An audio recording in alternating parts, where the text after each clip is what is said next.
90 के दशक में जब ममता कुलकर्णी ने फिल्मों में एंट्री की तो अपनी खूबसूरती से लोगों को दीवाना बना दिया और हर किसी का दिल जीत लिया।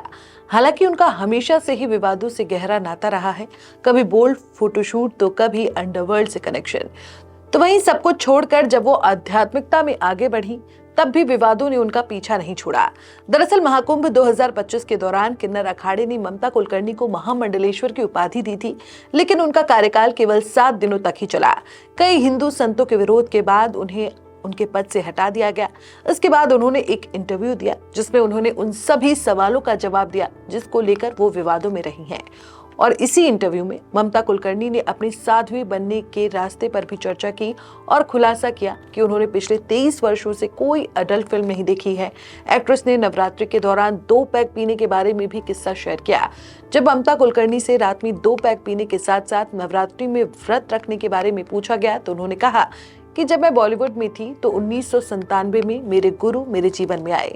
वहीं जब उनसे उन रिपोर्ट्स के बारे में पूछा गया कि ममता कुलकर्णी नवरात्रि के दौरान ध्यान करती थी और उपवास करती थी, लेकिन रात में वो ताज जाती थी और स्कॉच के 2 पैग लेती थी। इस पर ममता कुलकर्णी ने जवाब देते हुए कहा कि बॉलीवुड में रहने के दौरान मेरी जिंदगी एक सख्त रूटीन के इर्द गिर्द घूमती थी। मैं जब भी शूटिंग के लिए जाती थी तो 3 बैग ले जाती थी। एक में मेरे कपड़े होते थे, दूसरे में मेरा पोर्टेबल मंदिर होता था। ये मंदिर मेरे कमरे में एक मेज पर स्थापित था जहाँ मैं काम पर निकलने से पहले पूजा करती थी।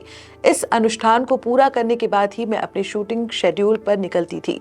मैं नवरात्रि का पालन करती थी। नवरात्रि 9 दिनों की सिद्धि देने वाली है। मैं व्रत रखती थी और मैंने सुबह, दोपहर और शाम 3 बार हवन करने का संकल्प लिया था। मैं 9 दिनों तक केवल जल पर रहती थी। मैं 36 किलो चंदन से यज्ञ कर चुकी हूँ। ममता ने आगे कहा कि मेरे डिजाइनर उस समय बॉलीवुड से ही थे। उन्होंने कहा, ममता आप क्या कर रही हैं?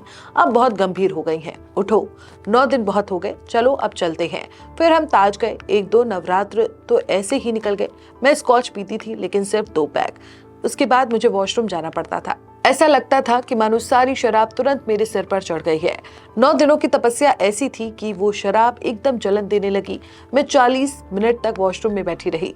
ममता ने आगे कहा कि सब 1996 से 97 में हुआ। मेरे गुरु ने देखा कि मैं बॉलीवुड में रहकर ज्यादा समय तक साधना पथ पर नहीं टिक पाऊंगी, इसलिए उन्होंने मेरे लिए एक ऐसे स्थान पर तपस्या करने का आदेश दिया जहां मैं 12 वर्षों तक किसी से नहीं मिल सकती थी। आपको बता दें, ममता कुलकर्णी ने साल 1992 में बॉलीवुड में कदम रखा था। उनकी पहली हिंदी फिल्म मेरे दिल तेरे लिए थी। फिर करण अर्जुन से उन्होंने घर घर में अपनी पहचान बनाई। वो बाजी, तिरंगा, क्रांतिकारी जैसी कई फिल्मों में नजर आ चुकी हैं और एक बार फिर से वो सुर्खियों में है। इसी के साथ इस वीडियो में इतना ही। ऐसी और वीडियोस के लिए देखते रहें बॉलीमिथ। For latest Bollywood news and updates, please subscribe to Bollymith.